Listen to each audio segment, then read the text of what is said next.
지난주는 맥주 감사절이었고요. 한 해의 절반을 감사하는 절기였습니다. 어떻게 첫 열매로 드려지기 위하여 한 해를 절반을 감사로 하나님께 드리셨는지 모르겠습니다.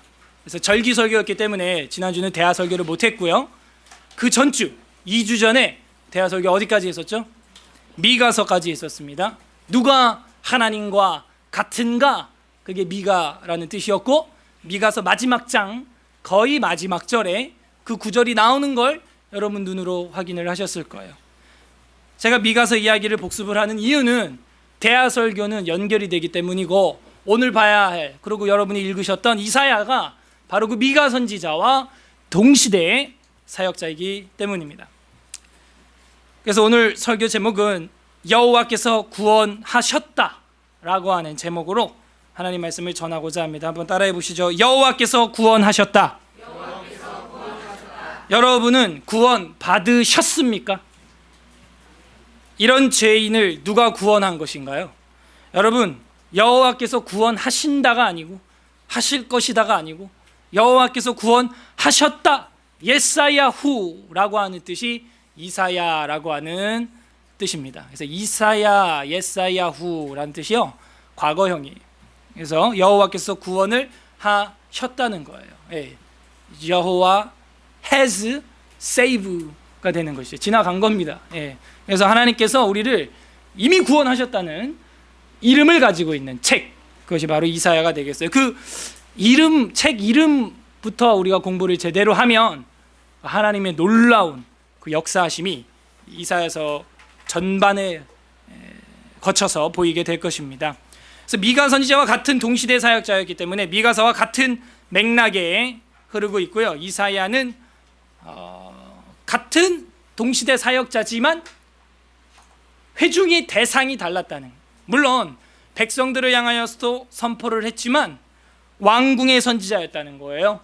궁궐의 선지자로 사역을 한 것이 이사야입니다. 그래서 고관들, 지도자들, 왕들, 이런 사람들을 향하여 예언한 것이 이사야고, 미가는 어땠어요? 백성들에게 고발, 나를 고발한다. 기억나십니까? 에밀 졸라, 뭘 졸라 됐다, 뭐 이런 말도 하고 했는데, 나를 고발한다 하는 거예요. 나는 고발한다 하는 것이죠. 그게 이제 미가가 하는 사역이었습니다. 그래서 백성들에게 폭로하는 스타일, 폭로하면서 고발하는 스타일, 그것이 미가였고, 이사야는 백성도 들어야겠지만 그 대상자인 지도자들, 그 리더들을 향하여서 고발하는 것이 이제 이사야의 사역이다 하는 것입니다. 그래서 이 이사야 대하 설교가 좀 길어질 거예요. 이게 66장까지 있는데 거의 한 20번 정도 하지 않을까, 이제 이런 생각을 하게 됩니다. 66장까지 있죠. 그래서 저자는요, 이사야입니다. 그래서 우리가 이사야로 보는 것이 정통이고요. 그 다음에 뭐 이사야 뒤를 이은 제자들이 썼냐 안 썼냐 하는 의견이 이제 분분하게 나눠지는데, 그거는 이사야서의 구조나 필체나 문체 때문에 그런 학설들이 다양하게 존재를 합니다. 그래서 그 이름이 예사야후라고 제가 말씀을 드렸고, 여호와께서 구원하셨다라는 뜻이라 그랬습니다. 시기는 1절에 나와 있죠. 유다왕 우시야와 요담과 아하스와 히스기야 시대라고 정확하게 앞자만 왕 이름을 따면 운요아히, 이 네 왕에 거친 남유다 선지자구나 하는 것을 정확하게 우리가 읽어낼 수가 있습니다. 그래서 이 주제가 뭐냐, 이 66장이나 되는 책의 주제를 한마디로 뽑는다는 것은 조금 억지가 있는데요. 그래도 주제가 뭐가 될까라고 요약을 한다면은, 하나님께서 자신을 위해 모든 일을 행하시는 여호와 하나님이다라는 거예요. 다시 말하면 모든 일을 행하시는 여호와 하나님. 누구를 위해? 자신을 위해. 누구를 위함도 아니에요, 사실은. 그러니까 여호와께서 구원하시는 것도 물론 우리를 위해서이지만 궁극적으로는 그것도 여호와 하나님의 영광, 스스로의 영광을 위하여, 자신을 위하여 일한다는 거, 이거 명심하셔야 됩니다. 이 부분을 우리가 많이 놓쳐요. 왜냐하면 대부분 신앙은 내 신앙이라고 믿기 때문입니다.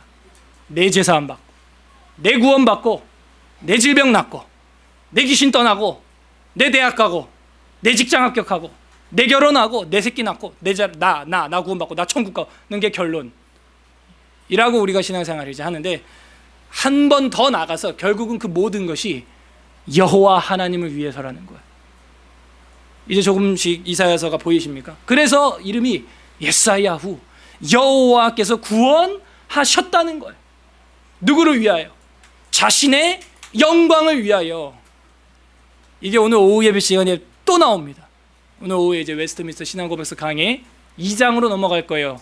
하나님과 삼위일체 하면서 하나님과 삼위일체 이 두 파트를 이제 두 번에 거쳐서 배울 텐데, 하나님을 알아야 돼요. 하나님과 삼위일체입니다. Of God and of the 뭐예요? Of the 삼위일체가 뭐예요? 네? Holy Trinity. 트리니티 많이 들어보셨죠? 트리니티. 예, 그게 이제 삼위일체라는 것입니다. 성삼위 하나님이죠. 완역을 다 해버리면 그냥 삼일체 우리 이러는데 홀리 트리니티라고 말합니다. 영어로는. 그래서 성삼위일체, 우리 찬송가도 그죠? 성삼위일체 우리 주로다. 그 전에 하나님과, 하나님이 어떻게 일하시고 왜 일하시느냐? 자신의 영광을 위하여. 그렇게 그 영광 때문에 우리 같은 이런 죄인들을 어떻게 하신다? 구원하신다는 거예요.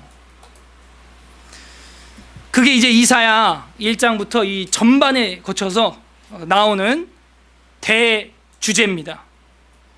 구속사, 구원사, 이제 이렇게 표현이 되는 것이죠. 우리 한번 찾아볼까요? 48장 11절. 이사야 오늘은 이제 첫 시간이죠. 그러니까 아무래도 서론 어떤 오늘 1장 많이 나가야 1장이에요. 이렇게 살펴보고 다음 주부터 본격적으로 이제 이사야 들어가는데, 이사야 48장 11절 한번 펼쳐 보시죠. 48장 11절입니다.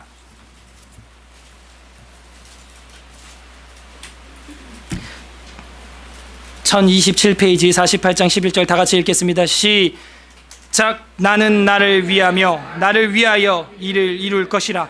어찌 내 이름을 욕되게 하리요, 내 영광을 다른 자에게 주지 아니하리라 라고 말하고 있는 거예요. 그러니까 이스라엘의 구원, 물론 책망도 나와요. 많이 나옵니다. 근데 이제 죄책, 권면, 위로, 소망, 이것이 이제 예언서의 패턴이라는 건 익히 잘 알고 계시니까요. 이스라엘이나 그런 죄인들을 책망하지만도 결국은 궁극적으로 구원을 하시는데, 왜 구원을 하느냐라고 이제 여기서 말하는 거예요. 나를 위하여 두 번이나 반복되죠. 나를 위하여 이를 이룰 것이다 하는 거예요. 어찌 내 이름을 욕되게 하리요, 내 영광을 다른 자에게 주지 아니하리라 하는 거죠. 그래서 이 여호와 하나님께서 우리 같은 정말 죄인 중에 괴수 같고 만물의 찌꺼기 같은, 한 주간도 한 거라고는 탐욕과 정욕으로 살아간 것밖에 없는 우리를 구원하시는 것은 바로 주님의 그 영광을 나타내기 위하심이라는 거예요. 거기서 반전이 일어나는 거예요. 어찌 우리 같은 사람들이 구원의 역사 속으로 들어갈 수 있냐 이거예요. 다 하나님의 은혜요 영광이다라는 것이죠. 그래서 이 패역한 백성을 향한 하나님의 놀라운 은혜와 영광이, 그분의 계획이 공표되고 있는 그 책, 그게 바로 이 이사야서라는 거예요. 자, 하나님의 구원사가 아주 그 구약 성경 중에서는 그래도 정통하게 나오고 있고, 신약 성경까지 이사야서는 영향력을 미치게 된다는 거죠. 구조를 보게 되면 1장부터 66장까지 있다 그랬죠. 1장부터 66장까지 있는데 1장부터 39장까지를 징계하시는 하나님, 때리시는 하나님, 그 다음에 이제 40장부터 마지막 장까지를 회복시키시는 하나님, 싸매시는 하나님, 이렇게 표현할 수가 있겠습니다. 따라해 보시죠. 때리시고 싸매시는 하나님. 이것이 장난치는 게 아니고요, 아버지의 마음이라는 거예요. 이 자녀들이 잘못된 길로 가면 때려야죠. 잘못된 길로 가면 인생이 꼬일 수가 있는 거예요. 그러나 그게 하나님이 즐기는 게 아니에요. 그걸 하나님이 즐기는 게 아니고 결국에는 회복, 결국에는 치료받기를 원하는 거죠. 돌아오기를 바라는 거죠. 회개하기를 바라는 거죠. 그러고 나서 아버지가 싸매주신다는 거예요. 안아주신다는 거예요. 잘하자, 우리 그러지 말자, 잘할 수 있지? 이렇게 다독이죠. 그러니까 손바닥이 가면 손등이 가는 것처럼 당연히 딸려가는 거예요. 그래서 이 이사야 구조가 때리시고 싸매신 하나님이다 그랬고, 일본의 학자가 이 초등부 학생들을 가르치면서 이제 조금은 유치하게 말한 것이 이제 1장부터 39장이라 그러니까 구약이 39권이잖아요. 그러니까 구약 같은 이야기 같고 나머지는 꼭 40장부터 66장까지는 신약 같은 이야기 같다. 뭐 그런 비스무리한 이미지가 없지는 않습니다. 근데 이제 듣는 대상들이 이제 어린 학생들을 향해서 그렇게 티칭을, 교육을 그렇게 했다는 거예요. 근데 실제로 40장부터 66장 사이에 예수 그리스도의 오심, 여러분 잘 아는 그리스도의 순환, 53장 그는 실로 우리의 질고를 지고 뭐 그런 거 있죠. 실제 나오거든요. 그리고 중간에 해당하는 부분에 고레스, 나의 종 고레스라 그러면서 그 바벨론을 쳐부수는 종으로 써 내려가고 있습니다. 그리고 이제 1장부터 39장까지는 아까도 우리가 읽었지만 아주 그 2절에 보면은 하늘이여 들으라 땅이여 귀를 기울이라 하는 게 천지를 향하여 명하는 그런 명령들도 나오고 하죠. 아무튼 구조가 때리시고 싸매시는 하나님, 징계하시고 회복을 시켜주시는 하나님에 대하여 말하고 있다 하는 것입니다. 그래서 이제 본문을 우리가 봐야 되는데요. 1장 정확히 말하면 2장 5절까지, 1장부터 2장 5절까지 거의 1장 자체가 이 이사야서의 66장이라고 하는 어마어마한 이 책의 요약본이다 이렇게 할 수가 있어요. 그래서 오늘 첫 시간이 굉장히 중요하고 이 첫 시간만 공부를 잘해도 이사야서가 어렵지 않게 여러분 다가올 겁니다. 미가 선지자랑 같은 시대의 사역자라 그랬죠? 그럼 내용이 뭐겠어요? 어떤 스타일로 나오겠어요? 또 나는 고발한다. 예, 고발성 선포가 일어나게 되고 1장에서도 역시 그 고발성 계시의 말씀이 선포가 됩니다. 여기서 이제 누구를 고발하느냐? 유다 민족을 향한 고발, 유다, 남유다의 죄악상을 고발하는 이야기가 나오게 됩니다. 그래서 이제 1장 우리가 봐 나가겠는데요. 이 1장 1절 언제 때가 나오죠. 유다 왕 우시야와 요담과 아스와 히스기야 시대 아모스의 아들 이사야가 할 때 이 아모스는 그 선지자 아모스냐? 그게 정확하지가 않아요. 선지자 아모스로 보지는 않고 시기적으로 이게 좀 거리가 있다. 그래서 이 선지자 아모스로 보지는 않고 그냥 동명이인으로 이제 보고 있습니다. 어쨌든 아모스 뜻은 아시죠? 무거운 짐진자였다는 것이죠. 그 무거운 짐진자라는 이름을 가지고 있었던 아버지의 아들이 이사야다, 예사야후다라는 것이죠. 그 무거운 짐을 결국은 누가 옮겨버리시느냐? 예사야후, 여호와께서 구원하셨다. 그분이 그 짐을 옮겨 주신다가 아니라 주실 것이다가 아니라 주셨다라고 말하는 거예요.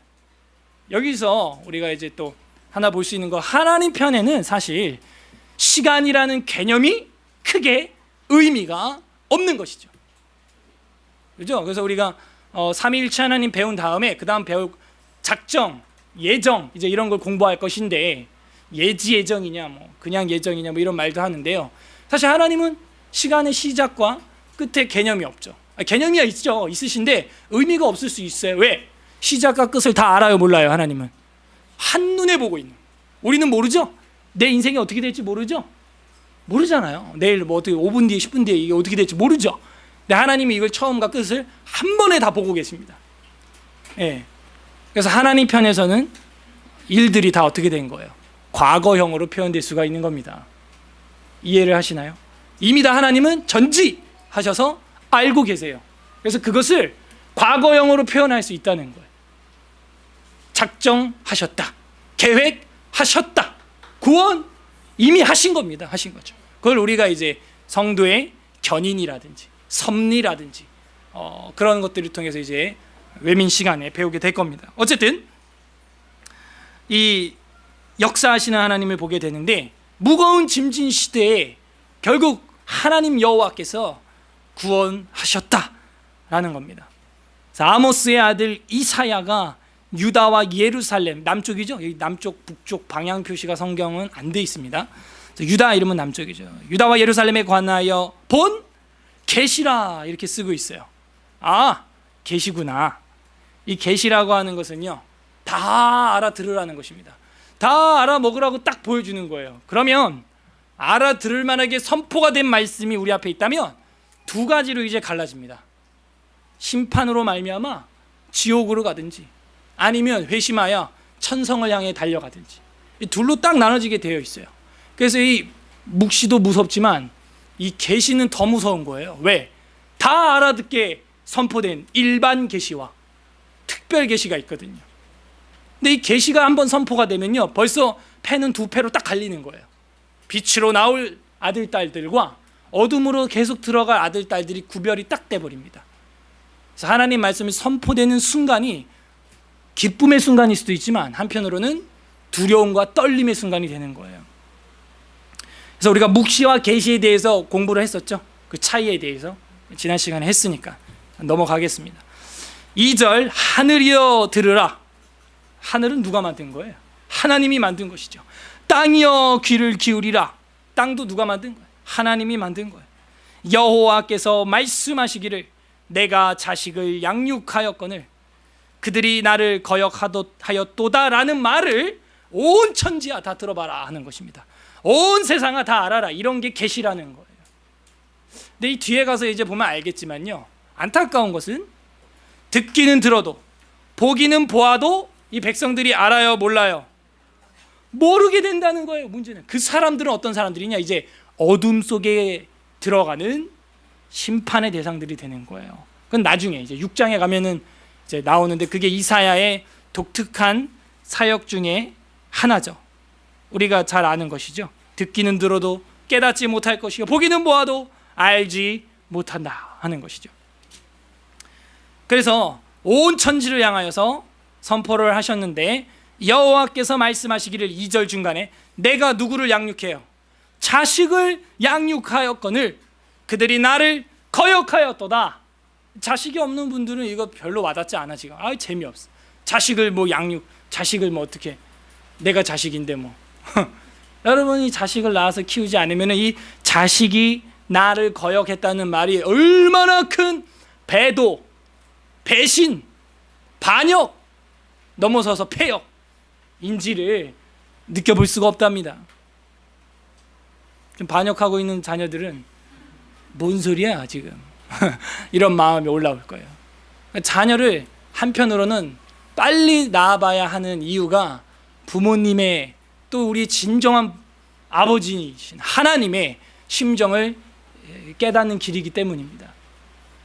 내가 어떻게 자식을 양육하였거늘 그들이 나를 거역하였도다라는 거예요. 자녀를 어떻게 했다고요? 양육했다는 겁니다. 양육. 여러분이 지금, 우리 학생들도 여기 앞줄에 쭉 앉아 있는데, 여러분들이 여기 이렇게 멀쩡하게 사람처럼 앉아 있기 위해서는 어머니 아버지의 피 쏟는 노력이 있었다는 거예요. 최소한 기저귀 2만 장씩을 갈았습니다. 자, 그렇게 우리 자녀들도 그 은혜를 안다면 그렇게 해야 하는 거예요.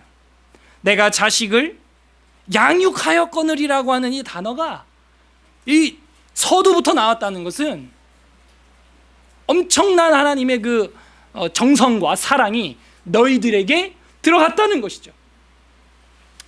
개인적인 이야기를 해서 죄송하지만 오늘 아침 7시 16분 셋째가 태어났습니다. 제가 상태가 좀 안 좋아도 이해를 해주세요. 애들이 전부 아침에 나와. 아론이도 아침 9시, 한나도 아침 8시 반, 셋째도 아침 지금 7시 16분. 그러면 잠을 어떻게 자라는 거야. 그래가지고 뭐 새벽이 지나고 밤이 지나도 20%밖에 진행이 안 된 거예요. 그래서 이거 천천히 올려나 보다. 이상하다. 셋째는 빨리 온다더니 천천히 올려나 보다 해서 교회를 가야 되니까 장모님 좀 오셔서 애들 둘 좀 봐달라고. 장모님 오셔가지고 아침 식사라도 좀 하시게 콩나물국밥집 가시라고 이러고 이제 아론이하고 한나하고 이렇게 싹 나가는데 전화가 왔어. 애 나왔다고 벌써. 뭐야 그러면. 어제부터 계속 있다가 결정적인 순간에 제가 나음으로 출산을 함께하지 않은 아빠로 찍히는 이런. 내가 어제 밤새 옆에서 그렇게 애들이랑 같이 그렇게 있었는데 그 순간에 어떻게 불과 한 15분 10분 그 사이에 나와버린 거야. 다행인 것은 그렇게 빨리 나와서 다행이죠. 나오고 나서 또 뭐 안 하던 걸 해요. 이거 자연분만으로 했거든요. 그래서 완전히 그 조산원처럼 이렇게 하는 거였는데 또 뭐 아빠가 또 안아야 된대. 그래서 뭐 캥거루 뭐 스킨십인가 뭔가 해서 엄마도 한번 이렇게 안아주고 있고 아빠도 이렇게 안아주고 있고 이렇게 해야 된대. 그래서 태맥도 이렇게 탯줄도 나중에 자르고 말이죠. 태맥이 두근두근 하는 게 끝날 때까지 안고 있고 이러는데 제가 이렇게 막 태어난 애를 맨살로 나보고 우통 까래. 그래서 우통도 땀 그렇게 삐삐삐 어제 얼마나 더웠어. 또 지금 얼마나 습해요. 근데 또 의사가 벗으라니까 또 여자 의사가 벗으라니까 벗어야지. 그래갖고 이제 그걸 안 하는데 뭐 모르겠어요. 느낌이 저는 뭐 이렇게 기쁘다라기보다는 그냥 이상해.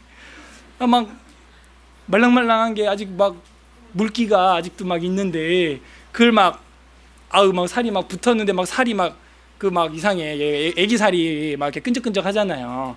땀도 많고 이러니까 막 그런데 막 이러고 조그만 걸 안고 있으라니까 잠깐만 앉는 줄 알았는데 그걸 몇 분을 안고 있었어요. 근데 또 막 똥을 싸고 막 이쪽 팔이 막 간질간질 하더라고. 보니까 막 태변 막 싸고 그러고 있는 거야. 그래갖고 그것도 사진 찍고 그것도 뭐 닦고 그리고 또 탯줄 자르고 그리고 또 막 또 이게 옷 입혀가지고 또 안고 있으라 그래서 또 안고 있고. 나오자마자 하는 게 뭐예요? 이 자식들이 똥 싸는 거야. 엄마 아빠는 이렇게 힘들게 맞이하는데 이것들은 똥으로 맞이해 그냥. 그래도 뭐 어떻게 맨살에 똥 막 묻혀가면서 그렇게 처음 순간을 맞이하고 그렇게 기저귀 딱 한 장 또 채우면서 시작을 하는 거예요. 그렇게 여러분을 키웠어요. 우리 학생들도 우리 어르신들도 우리 부모가 또 우리를 그렇게 키웠겠죠. 더 나아가서 우리의 참된 아버지 되시는 주님께서도 자식을 그렇게 양육하는 것처럼 노심초사 늘 우리에게 관심을 가지고 계셨다는 겁니다. 제가 그렇게 한 생명을, 두 생명을, 세 생명을 그렇게 키웠는데 얘네들이 나중에 아빠 엄마 해준 게 뭐 있어라고 말하는 순간이 올 수도 있겠죠. 그 순간이 오는 날에는 청천벽력 같은 그런 느낌이 저한테 오지 않겠어요? 야, 내가 뭘 해줬던가. 그래서 다 녹화를 했답니다. 다 녹화를 하고 동영상으로 다 사진을 찍고요. 다 기록을 해놨어요. 나중에 그런 소리 못하겠지. 나중에 그런 소리 못하겠죠. 그런데 우리 지금 이스라엘 이 유다 백성들은 그렇게 아버지 되시는 주님을 떠났다는 거예요. 거역했다는 거예요. 그게 2절에서 지금 말하면서 하늘이여 땅이여 다 들어봐라. 어찌 이럴 수 있냐. 내가 이렇게 키웠건만 이렇게 떠날 수 있냐라고 말하는 것이죠. 3절 소는 그 임자를 알고. 자, 첫 번째는 자식으로 비유가 되더니 두 번째는 소, 세 번째는 나귀, 뭐 이렇게 동물로 비유가 돼. 3절에 소는 그 임자를 알고 나귀는 그 주인의 구유를 알건만은 이스라엘은 알지 못하고 나의 백성은 깨닫지 못하는도다 하셨도다. 알지 못하고 두 번째 깨닫지 못한다는 거예요. 근데 알지 못하고 깨닫지 못합니다. 자기들이 어떻게 그렇게 컸는지 뒤를 돌아보지 않으면요 알 길이 없죠. 그냥 내가 그냥 스스로 여기 존재하는 줄로 아는 거예요. 그것 자체가 벌써 교만인 겁니다. 내가 존재해서 내가 살아서 여기 있다 하는 거예요. 뭐랑 비유되고 있어요? 소와 나귀만도 못한 인간아. 저 소나 나귀를 안 키워봤기 때문에 어떤 습성이 있는지 모르겠지만 얘기를 들어본 결과 소 같은 경우는요 이 시골에서 자라신 우리 어르신들 아실 거예요. 여물을 이제 먹고 이렇게 크잖아요 소가. 근데 어디서 여물을 먹냐 이거예요. 그 소가 그 소를 끌고 나가서 밭을 이렇게 갈면 일을 하죠. 소가 일한 다음에 그 밭 간 사람의 집으로 다시 귀환해 오겠죠. 귀가하겠죠 그 소가. 그래서 자기가 그 밭을 갈아준 집을 소가 안답니다. 알아요. 그래서 와가지고 그 집에서 먹어요. 그리고 만약에 소를 빌려줄 수 있겠죠. 옆집이나 이웃집에 소를 빌려주면 이제 이웃집 밭, 뒷집, 앞집 밭을 소가 갈겠죠. 간 다음에는 그 주인집으로 집으로 오지 않는데요.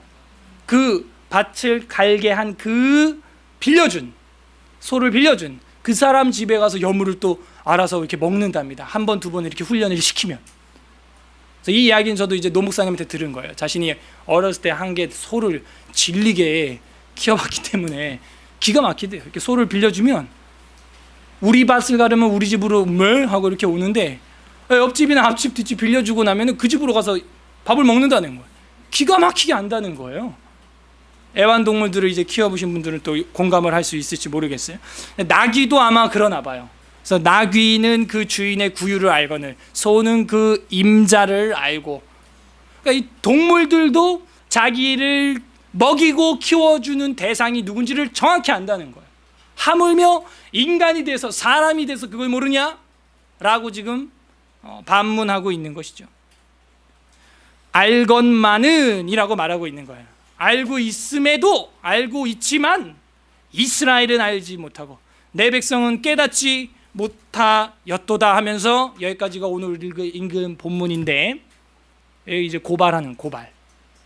이런 소 나기도 만도 못한, 동물만도 못한 짓을 이 유다 민족들이 행하고 있다 하는 고발이 나오면서 그 뒤에는 그거에 대한 감정이 나옵니다. 하나님의 감정. 4절, 슬프다 범죄한 나라요. 그래서 내 마음이 이렇다는 거예요. 슬프다는 거예요. 여러분이 그렇게 태어나자마자 팔에다가 똥을 싸면서 컸던 딸이, 아들이 나중에는 엄마 아빠를 배도하고 패역한 자식이 돼서 떠나간다면 부모의 마음이 고발도 하겠지만, 내 새끼 좀 봐라, 내 자식이 결국은 이렇게 됐소이다 한탄하고 고발도 하겠지만, 결국은 그 마음은 슬프다 범죄한 나라요. 슬픈 거예요. 슬픈 거. 이게 지금 하나님의 감정이라는 거예요. 슬프다 범죄한 나라요, 허물진 백성이요, 행악의 종자요, 행위가 부패한 자식이로다 라면서 자꾸 자식으로 묘사가 되고 있죠. 그들이 여호와를 버리며 이스라엘의 거룩하신 이를 만홀히 여겨. 이 만홀히 여기다라는 말을 우리가 잘 모르는데, 있는 둥 많은 둥 여긴다는 거예요. 없는 것처럼 여긴다는 거예요. 부모를, 하나님을 없는 것처럼 여긴다 하는 것을 만홀히 여긴다 하는 것입니다. 하나님은 만홀히 여김을 받지 않으시는 분이시죠. 없는 대상 취급해도 없는 분이 아닙니다.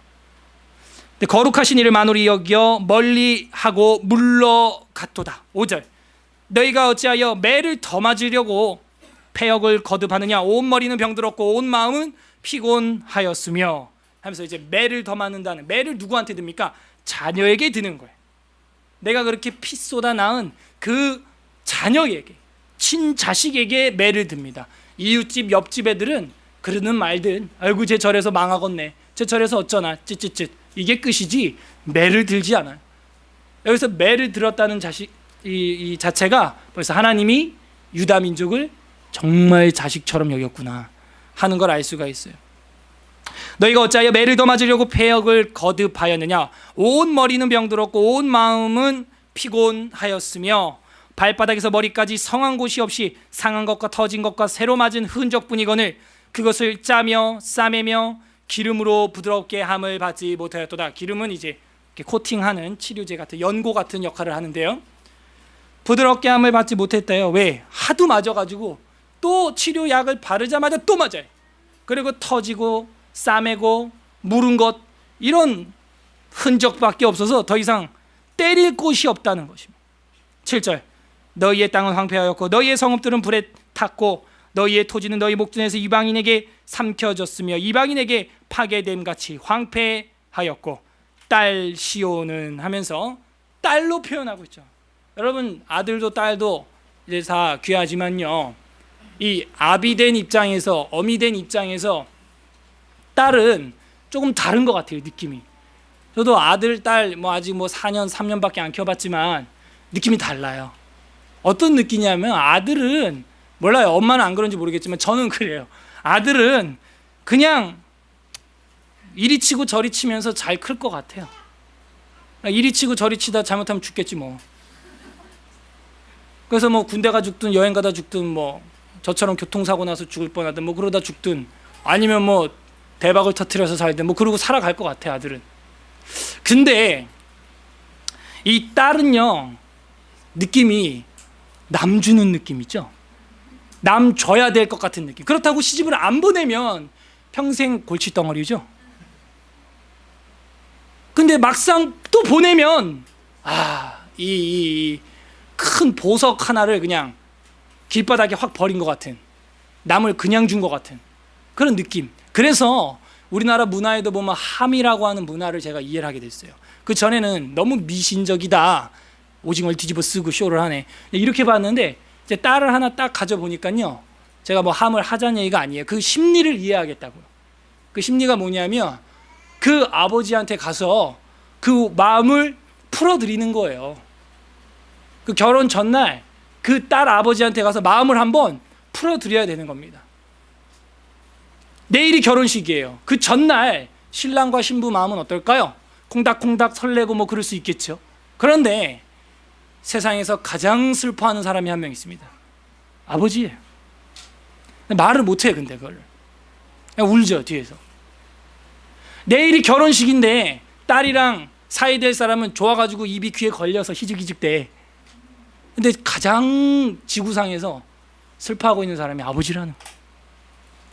한편으로는 내가 이러려고 저거 키웠나, 뭐 이런 생각도 들겠죠. 저도 벌써 예상하면 그런 마음이 들거든요. 그래서 그냥 대충 키울까 뭐 이런 생각도 드는데 아마 그런 마음이 들잖아요. 그래서 여기 딸 시온이다 이렇게 말하고 있어요. 자이온, 시온, 성, 예루살렘 성, 다윗성, 같은 이름이라고 우리가 사무엘서에서 공부를 했습니다. 그러니까 그 심정을 한번 이해하라는 거예요. 아버지의 심정. 그래서 뭐 함은 안 해도요, 혹 장가를 갈 사위분들은 제가 장인어른께 아주 그냥 점수를 팍팍 얻는 법을 알려드릴게요. 결혼식 전날 준비할 것도 많겠지만 이틀 3일 전 말고 바로 직전 날 저녁에 가든 오전부터 가든 해서 그 장인 되실 분에게 뭐 아무튼 뭐 좋아하시는 걸 해드리세요. 네. 그러면은 좀 위로가 되고 이 녀석 다르네, 딱 이렇게 볼 거야. 점수 엄청나게 딸 겁니다. 네. 전 그걸 못했어요. 물론 뭐 한 두세 주 전에 뭐 가서 뭐 인사하고 뭐 외식한 정도인데 그 정도가 아니고, 네. 내가 딸을 이렇게 사랑합니다 하는 걸 뭔가 보여줘. 종이약을 만 개를 접어가든 아무튼 뭐 알을 접든 내가 병으로 싸가든 보여줘. 당신의 딸을 내가 데려가도 염려 붙들어 매십시오 할 정도로 할 거를 장인 되실 분한테 보여주라. 그러면 장인이 정말 다 해주고 싶을 거예요, 진짜. 예. 이 미국에서 결혼하는 장면을 제가 이제 영상으로 봤어요. 근데 너무 마음이 와닿고 저도 해주고 싶은 얘기가 되더라고요. 할지 말할지는 저는 아직 모르겠지만 결혼식 날 이 장인어른 되실 분이 이 신랑한테 이제 팔짱 끼고 입장하잖아요. 그 이유가 다 그런 거야. 그러니까 신랑 신부 입장하는데 신랑은 혼자 신났대. 근데 신부는 뒤집어 쓰고 이제 아버지 손잡고 이렇게 들어가잖아요. 마지막 엔딩인 거야. 이제 아버지 이제 딱 손 놓으면 가는 거야. 사요나라.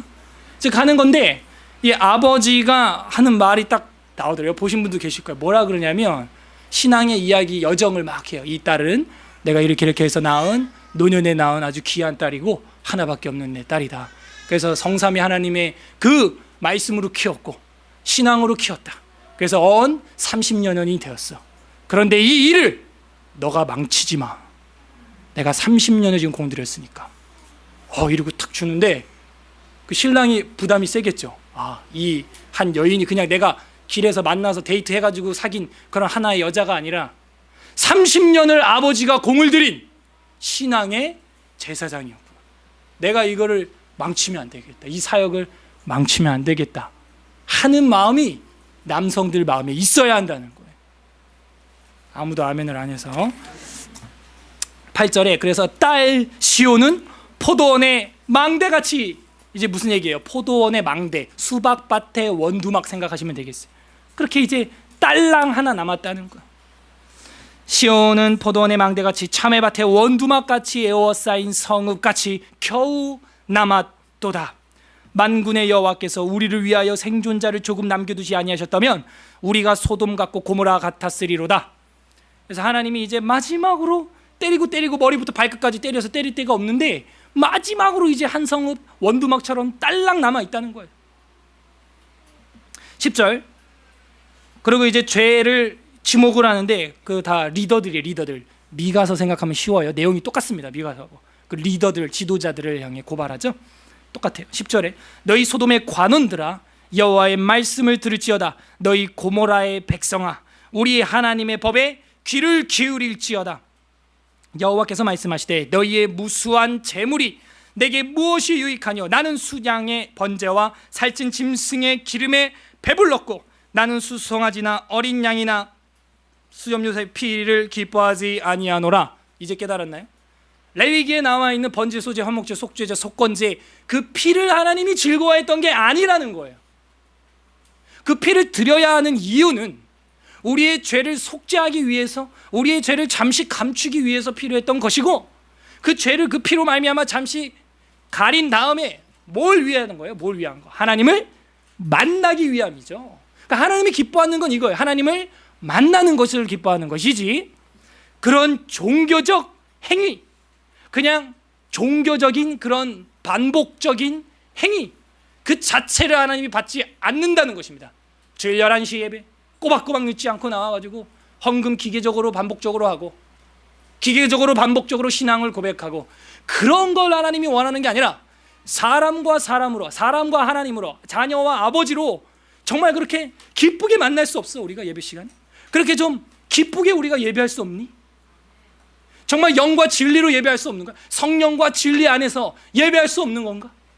그걸 원하시는 거죠. 그래서 여기 나오는 거예요.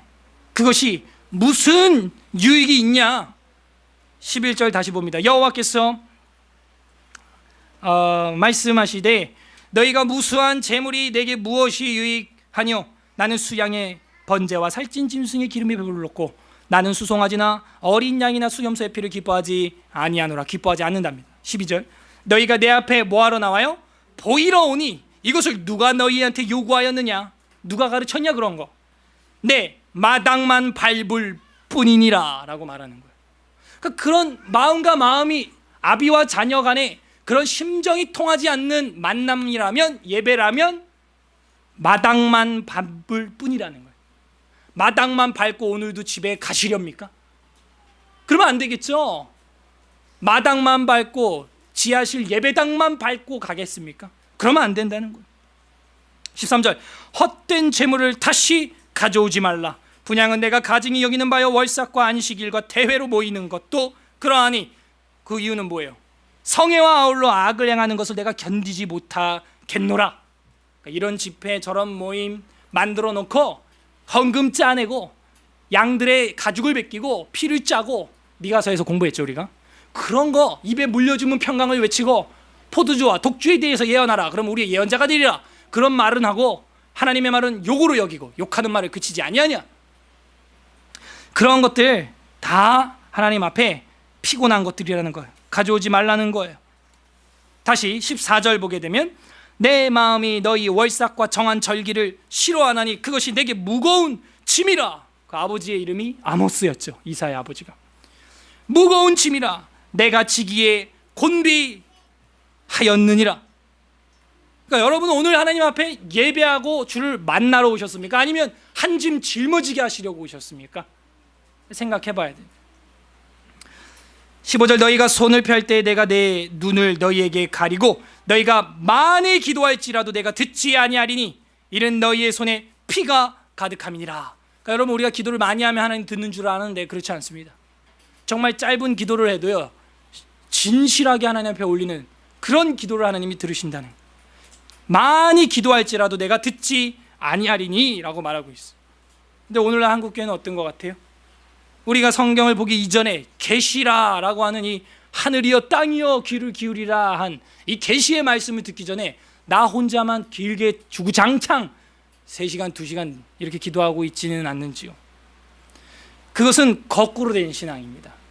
먼저 하나님의 계시의 말씀을 듣고 그 계시의 말씀대로 살고자 하는데 안 돼요. 안 되니까 어떻게 해요? 기도하는 거예요. 하나님 이렇게 살고 싶은데 안 됩니다. 도와주시옵소서. 내 이웃을 내 몸처럼, 원수까지도 사랑해야 할 터인데 사랑하지 못하고 있습니다. 주님 도와주시옵소서. 그래 간구하는 거예요. 기도하는 거예요.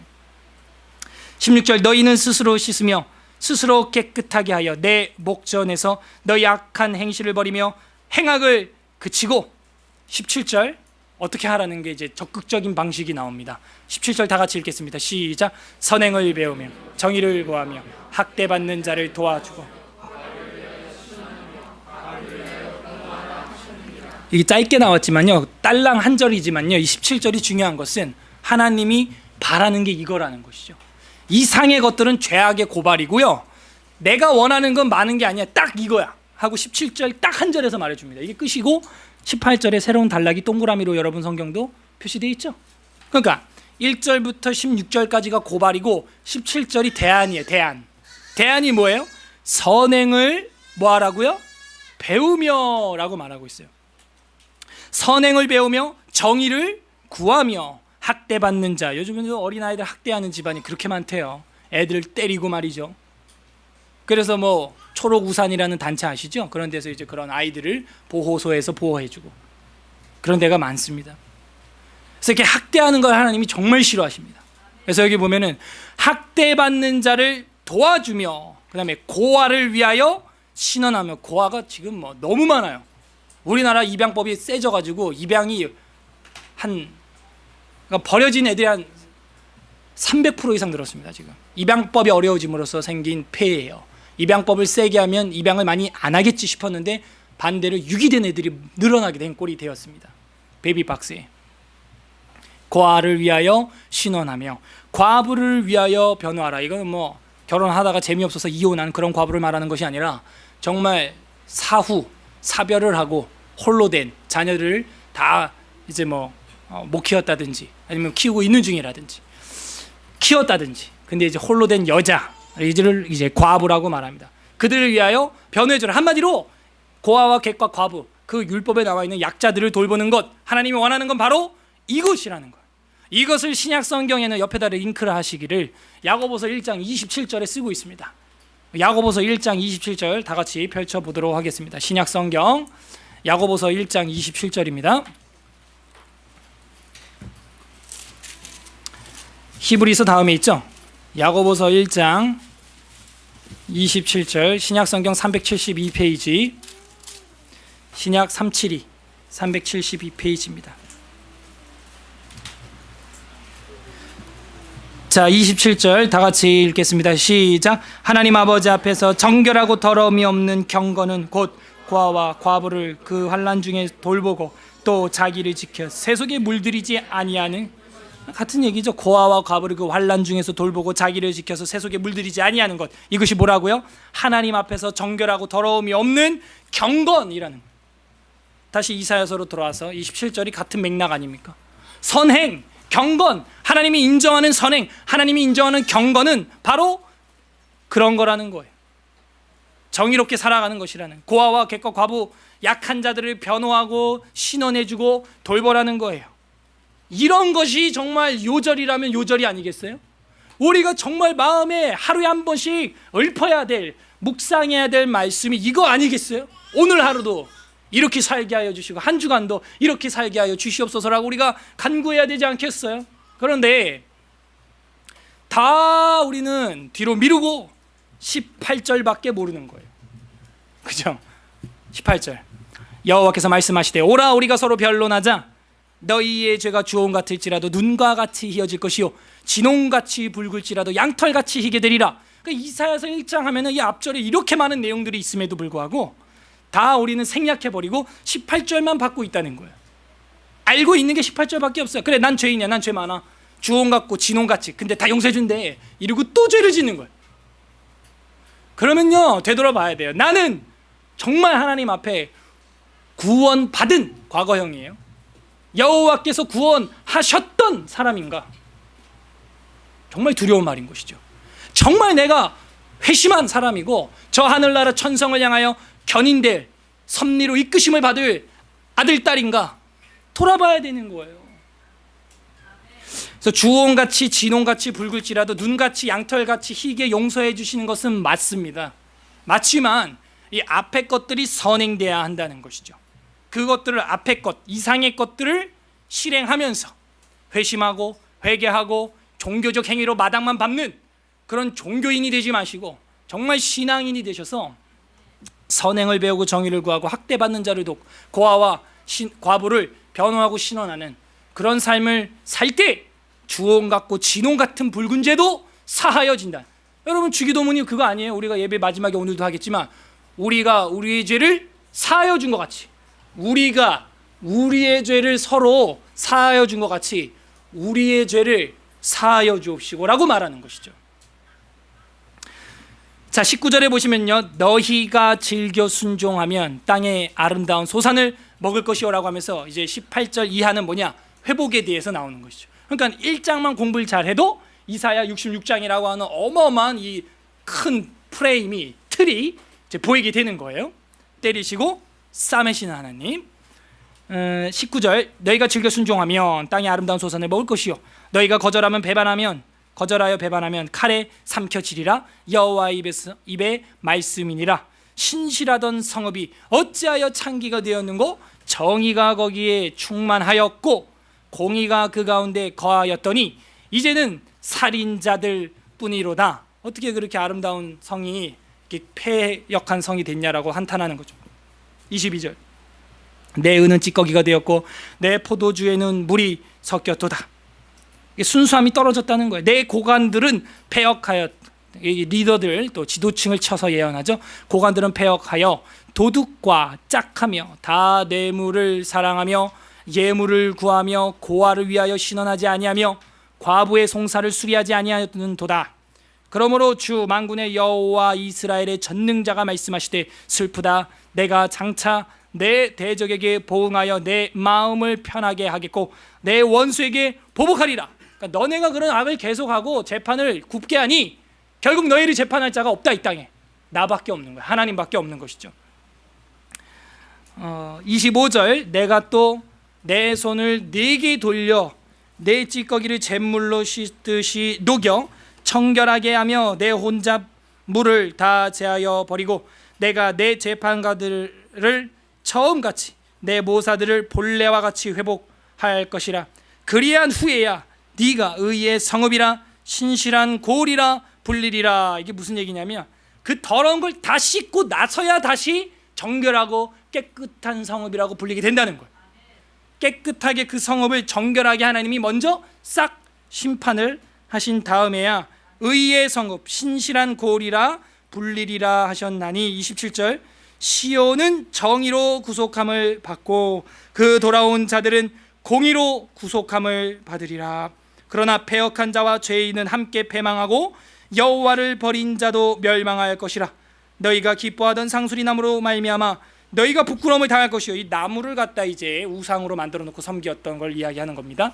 그래서 나무를 향해서 상수리나무, 그걸 섬겼는데 그것으로 인해 부끄러움을 당할 것이요.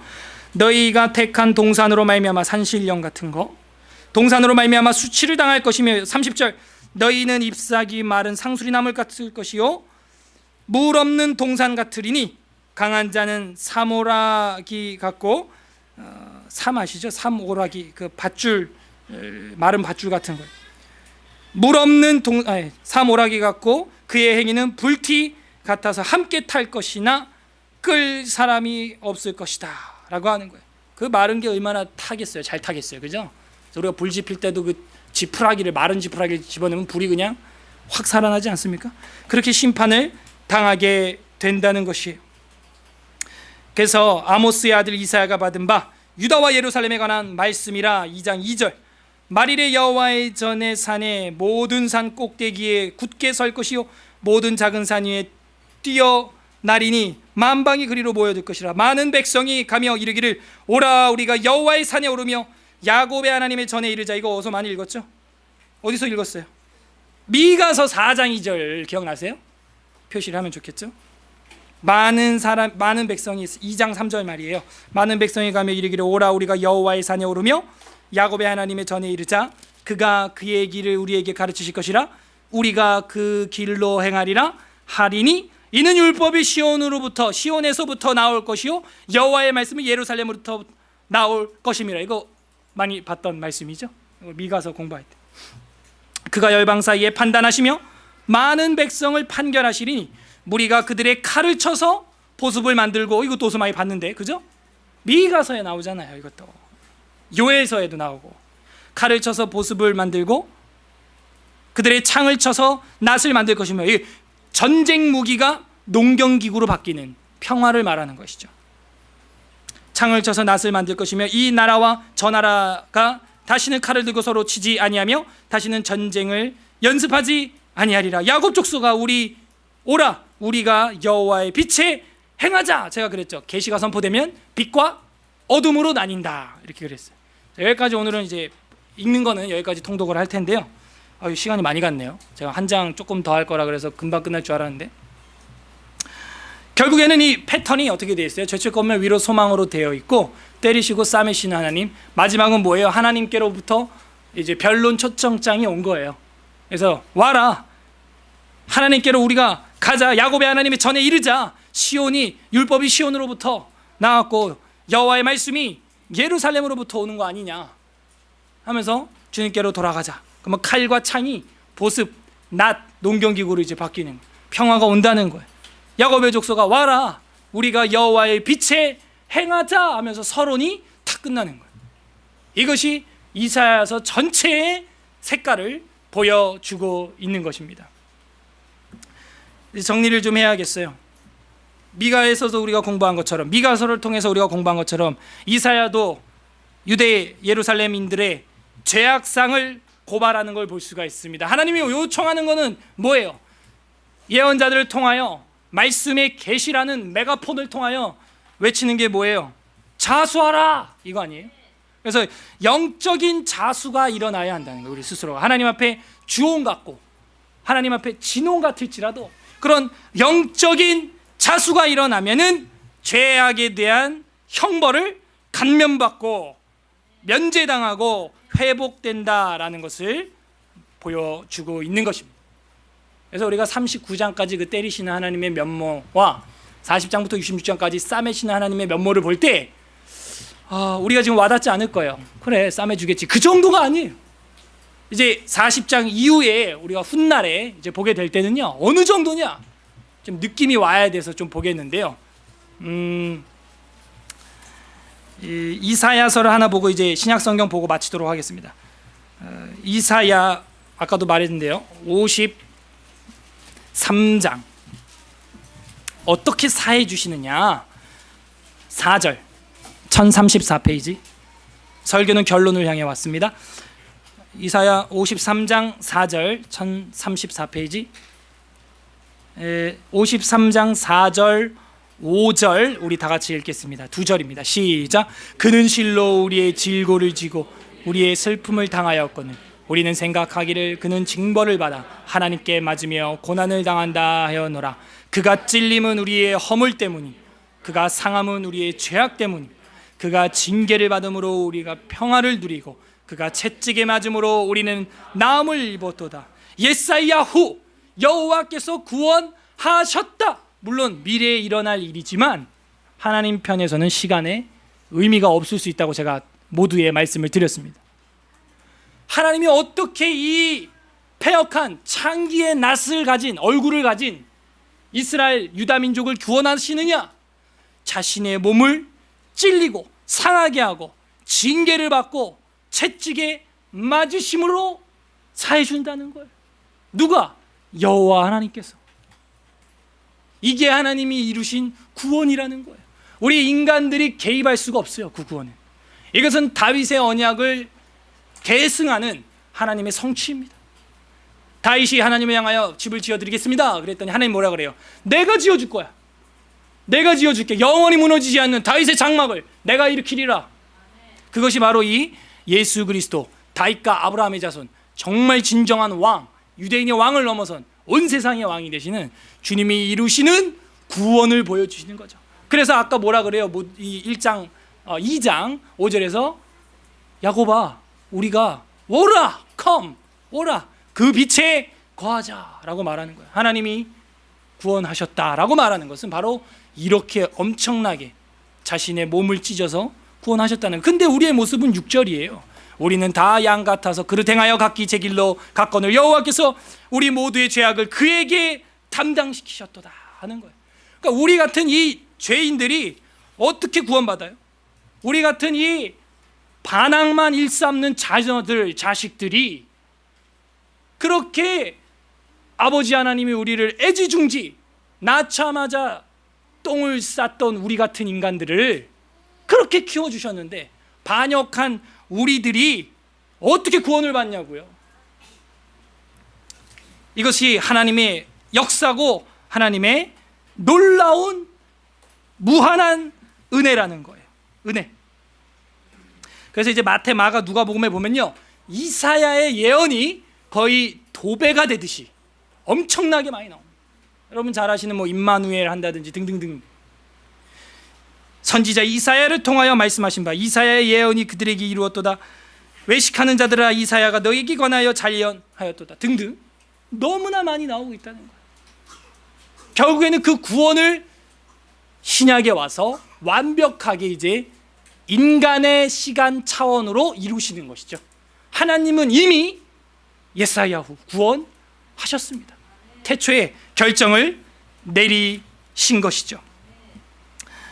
그래서 영적인 자수, 회개, 그 회개가 일어날 때 천국은 가까이 오게 된다는 것을 예수님이 이 땅에 오셔서 그렇게 선포를 하게 된 것입니다. 그러므로 우리도 어떻게 구원받았는지, 내가 어떻게 하나님 아버지의 자식으로 컸는지 망각지 마시고 하나님이 이루신 구원 안에서 빛 가운데 거하시는 우리 서울 에스라교회 모든 성도님들 되시기를 주님의 이름으로 간절히 바랍니다. 여러분은 구원 받으셨습니까? 이런 죄인을 누가 구원한 것인가요? 바로 여호와 하나님께서 자신의 영광을 위하여 그렇게 구원하셨다는 거예요. 그게 이사야의 핵심 주제다라고 말씀을 드렸습니다.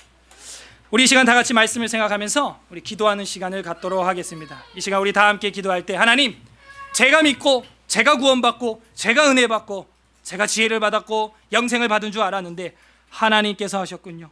예사야후 하나님께서 구원하셨다. 이미 주님이 이루신 것입니다. 감사합니다. 성삼위일체 우리 주 하나님 감사합니다.